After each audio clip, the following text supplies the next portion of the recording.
People in hard-hit Kentucky picking up the pieces this morning after a series of tornadoes throughout the Midwest devastated not only this state, but 5 others. Welcome to the second hour of American Agenda. I'm Bob Sellers. And I'm Heather Childers. Amid the tragedy, though, many are coming together to help out in any way they can during this incredibly difficult time.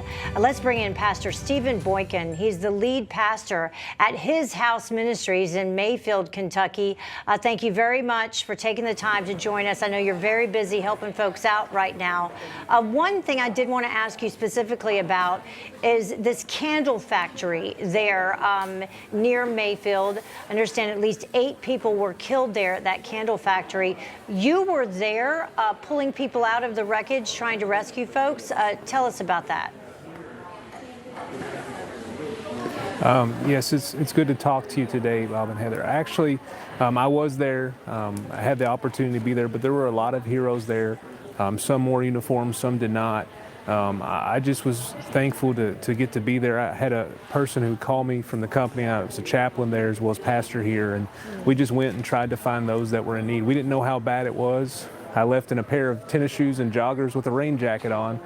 If I would have known, I would have had boots and jeans. And unfortunately, when we got there, the devastation was significant. It was definitely a tragedy. We found people just underneath, pinned under walls, and I was so thankful as people came together. There's one lady asked me to come down, just hold her hand and pray with her, and so I worked just to try to comfort her and encourage her. And you know, fortunately, before the night was out, after I'd gotten out of that particular place, there were 3 or 4 other lines of rescue efforts. I got to see her again and just get there with her and encourage her one more time. And I was thankful for all of those local heroes, those rescue workers that were there. Just working to make the day better, to help out. And it was a difficult thing. We started there about 9:30, and I think we got home 3:30, 4 a.m., something like that. But we knew, I knew I had men from my church that came, and I'm so proud of them. And you know, not everybody that they pulled out made it. And I know a lot of us have the pains, you know, of when we watched people that are no longer with us. It's heartbreaking. It's a tragedy. But we knew we had to respond with generosity, and people have supported us with such kindness. I mean, with just a few short hours, within 4 hours, we had hot meals. None of us had power. I think estimates said about 28,000 people were without power to begin with.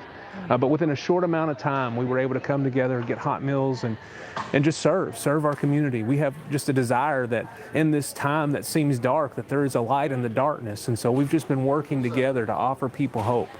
It's right before Christmas, and you know, a lot of people are probably wondering why, and I don't know the why, but I do know the what, that we have an opportunity to help and encourage and just give hope in a dark situation. We've been out today delivering generators, even helping set those up and making sure that those are getting put in correctly. People are still without power. The water tower collapsed. It's a significant loss.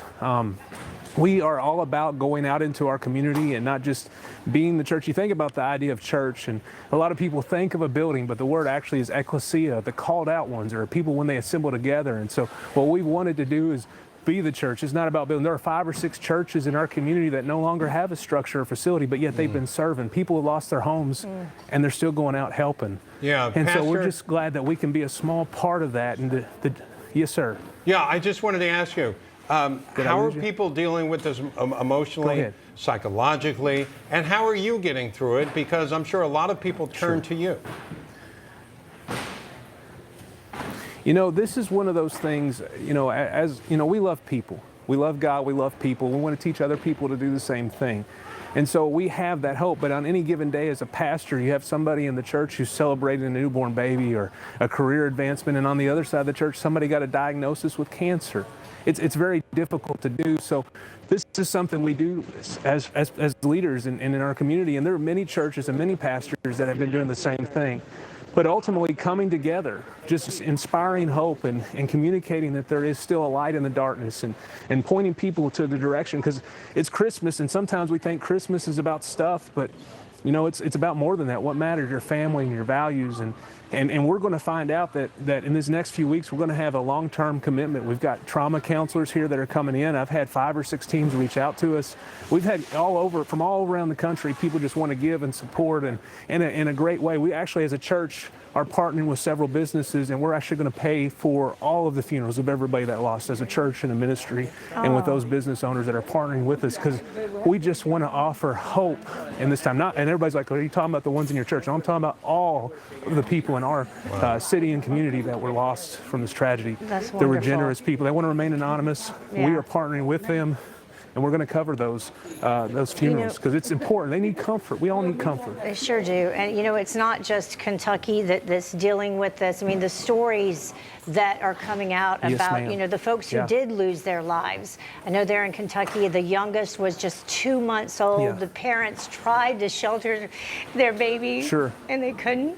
And then you had this 9-year-old little girl who was Yeah. swept up in the tornado, and her mother is still dealing with catastrophic injuries of her own. And you said, it's right here at Christmas time. What do you say to those folks when they do ask you, as a pastor, why? When people ask why, we point people toward the hope we have in Christ. And that tells us that we're just passing through this world, and we all have something in common, and it's not just taxes. We all have a time when this life is over, and we hope that we've left a legacy of love. And so while we can't always explain the why, we offer the hope that when we put our faith and trust in Him, that we'll see those loved ones again. And I know that's difficult to hear. Grief is like a tsunami at first. These waves come at us, and we're suffocating. But in just a short time, they subside, and then they come again. And so that's why we commit long-term to walk through things with people. I heard a saying, we've actually got a prayer vigil tonight at 6 p.m. Grief shared is half grief.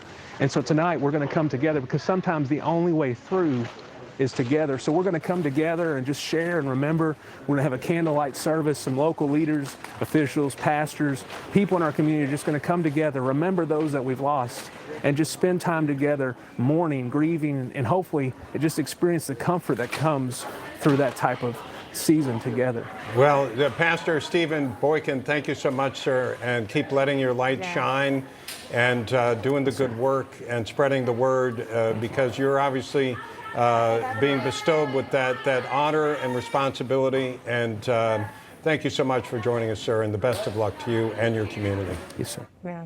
It really moved me listening to him.